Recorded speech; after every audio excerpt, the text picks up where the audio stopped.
Okay, so today I'm going to talk about canine leptospirosis. Leptospirosis is a bacterial disease. The bacteria is otherwise known as Leptospira, and in this picture up here, there's my mouse. These little squiggly looking guys are the Leptospira, so the bacteria. This bacteria's primary host is rodents, so it infects rodents and other animals, but the primary host is rodents, and it passes through the infected animal's urine.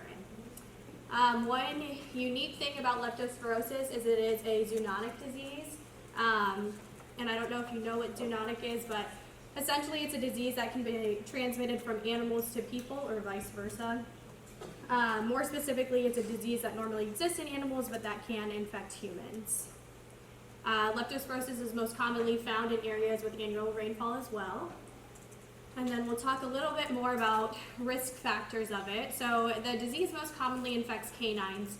However, it can affect multiple different animals. It just is passed through the urine of an infected animal and then through, so you can kind of see in this picture right here, if you have a cut of any kind and you step in a body of water that has the urine of an infected animal, so like I said, rodents are most common, so this rodent right here is passing his Leptospira into the water, and then it will go through and infect this human, in this case their foot, in through this portal of entry.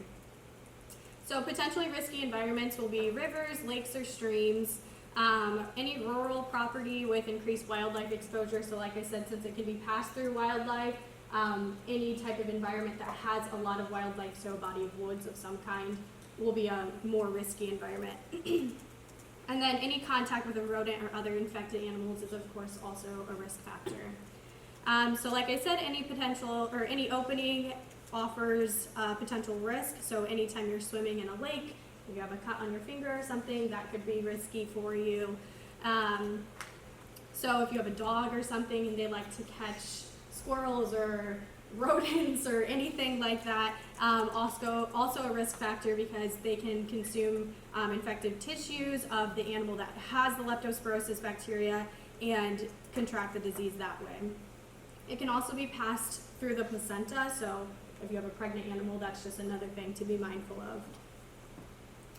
The different signs of leptospirosis can be fever, shivering, muscle tenderness, and reluctance to move. You might also see a loss of appetite, dehydration, vomiting, or diarrhea. Jaundice is another thing that you might see. It can also cause kidney failure and can lead to bleeding disorders. So one thing that you want to make sure you're watching for is blood-tinged urine, any type of blood-tinged saliva or stool or nosebleeds, any of those things. If you're noticing blood, obviously in any case scenario, you want to contact a veterinarian. But like I said in this last bolded point, some of these symptoms may align with other diseases, so that's why altogether, if you're seeing any of these symptoms, it's important to contact a veterinarian for diagnostics, but you can kind of figure out, I mean, if we're leading to all of these types of symptoms, you might be seeing leptospirosis. For treatment and prevention, a lot of you, if you have dogs, you've probably heard of the Lepto vaccine. My dog gets it. It's a very common, it's usually one of those vaccines that they'll talk about. Smaller dogs might have a reaction to it, so that's just something to be mindful of. You kind of have to assess your risk there.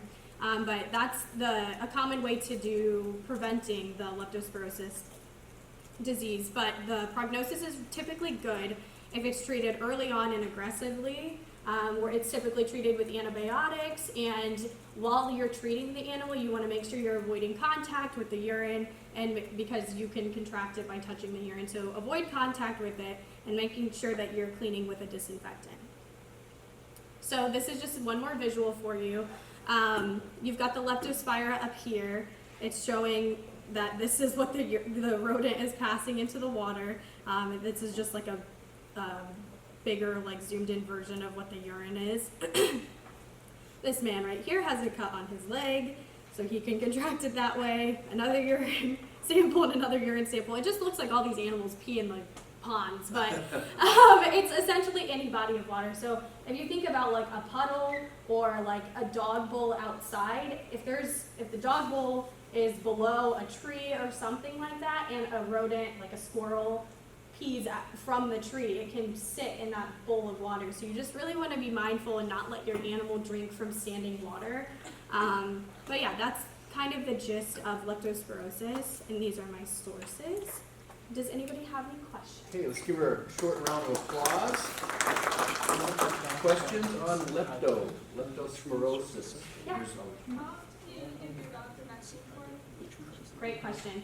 Her question was, how often do you give your dogs vaccines for it? You give it annually, but initially when you give the vaccine, I believe you can give it as early as 12 weeks, and then you booster 3 to 4 weeks later. And I think you only booster it once, but you might have to booster it twice. Do you know for sure? Well, I was going to say, this is the one that's paired with distemper. So Correct. it's like whenever you would give the distemper shot, you would be giving this. Correct.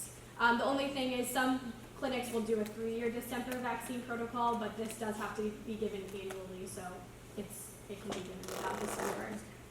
When she was talking about animals getting reaction to the vaccination, one of my neighbors had bought a Karen Terrier, like a very little small dog. He's a beautiful little dog.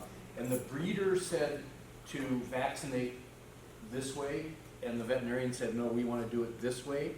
And they had a reaction. I'm not sure exactly which ones are the vaccine, but I told my neighbor, the breeder is a better person to listen to for that breed, for that protocol.